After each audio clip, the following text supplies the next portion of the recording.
Olá, meus queridos, sejam bem-vindos diretamente de Dois Córregos, interior de São Paulo. Eu, André Massolini, peço licença para falar com você. E hoje, dia 10 de agosto, nós estamos caminhando para o encerramento das matrículas, das inscrições dessa turma de 2025 do meu curso Iniciação ao Autoconhecimento.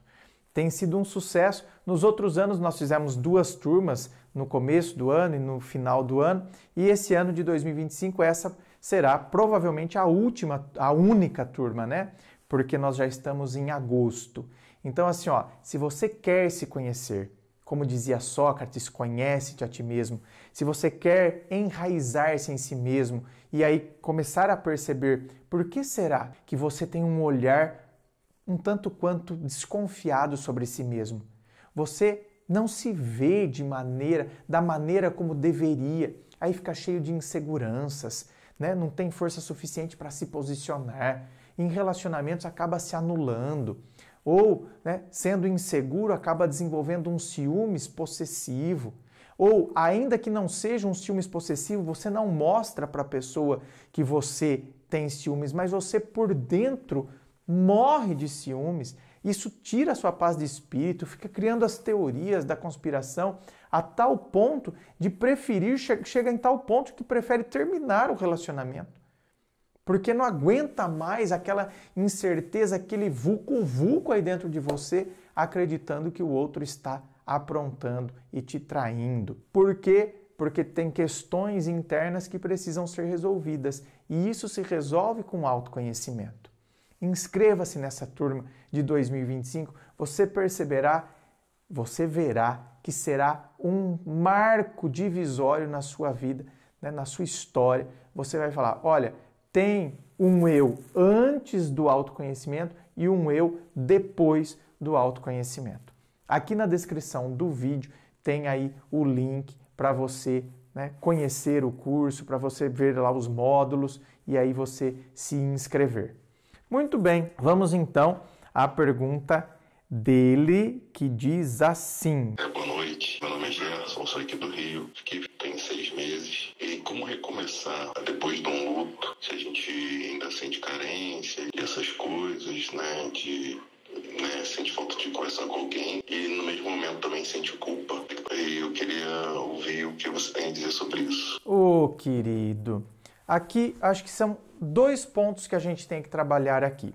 Primeiro, como recomeçar depois de um luto? Ainda sinto carência. Meu querido, é normal. Até porque aqui não houve uma separação voluntária, não é verdade, gente? Então assim, não é uma separação voluntária, consensual, é uma separação involuntária. E não dependia da sua vontade, nem da vontade da sua finada esposa. A morte veio e em alguns casos ela veio sem nem avisar, porque há casos em que a pessoa é acometida de uma doença, então parece que o aviso foi sendo dado, sabe? A gente vai vendo a pessoa ficar debilitada, até que chega um ponto que a gente fica mais consolador, porque a gente percebe que a pessoa descansou. E há outros casos que não. Sabe aquela coisa de a minha esposa saiu para trabalhar e morreu num acidente de trânsito. Agora, independentemente do meio, se foi uma doença, se foi um acidente, se foi algo muito abrupto, independente disso, a morte, ela chegou. Então, e tá vendo? É uma coisa involuntária. Estávamos bem, nos amávamos, era minha parceira, era minha companheira. Então, agora, até eu organizar todas essas emoções dentro de mim, realmente demanda um pouco mais de tempo. Até porque, tá vendo? Diferente da separação, não pela morte, a separação comum dos casais, ela já é problemática. Já traz dor, traz o luto. Mas, o que acontece? Muitas vezes eu lembro do que aconteceu, os conflitos que a gente tinha, por isso que a gente acabou se separando. Ou eu vejo como a pessoa está vivendo agora e eu vejo que não é justo comigo. A pessoa está lá seguindo a vida dela, está conhecendo outras pessoas e eu aqui me torturando. Então você está vendo que eu tenho incentivos, para seguir, assim como a pessoa está seguindo. Agora, no caso da morte, e ainda a gente vive, né, numa cultura que parece que quando a pessoa morre, parece que ela vira santa. E aí, virando santa, parece que agora eu me torno um ser culpado, que deveria ter valorizado, que deveria ter feito isso, que deveria ter feito aquilo, que deveria ter sido assim, que deveria ter feito assado.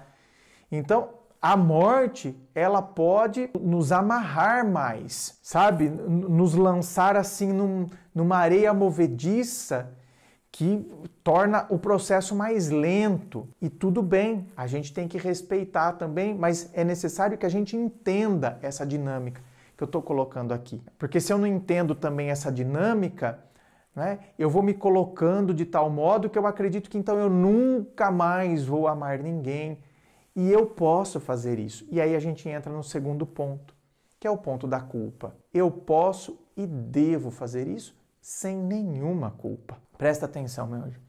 Sem nenhuma culpa. Porque a partir do momento que a pessoa morreu, e isso para os que creem, então, para aqueles que acreditam que a vida, ela continua após a morte, a pessoa, ela foi para um outro plano, para um plano espiritual, e eu continuo nesse plano físico, no plano da matéria. Então, a minha vida, ela tem que continuar e eu preciso que ela continue. Porque depois eu também vou partir para o outro plano espiritual.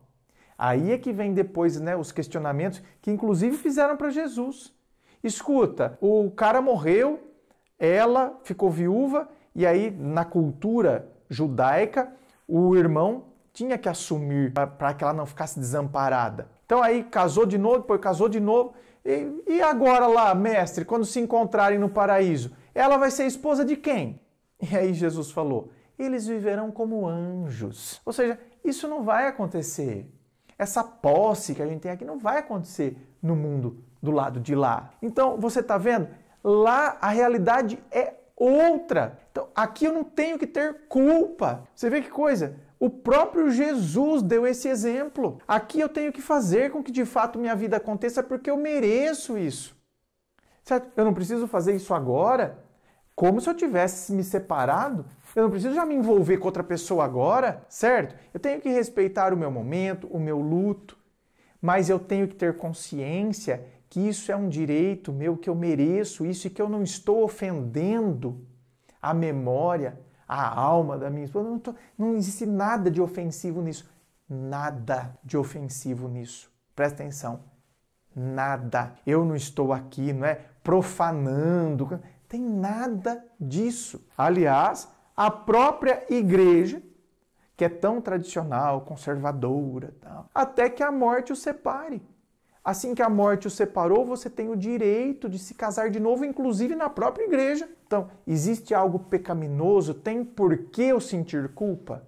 Não, não tem. Então, meu querido, fique em paz. Inscreva-se, fico aqui aguardando a sua inscrição. Se você curtiu, dá o seu joinha, compartilha aí com seus amigos. Muito obrigado, beijo no coração e, é claro, um forte abraço.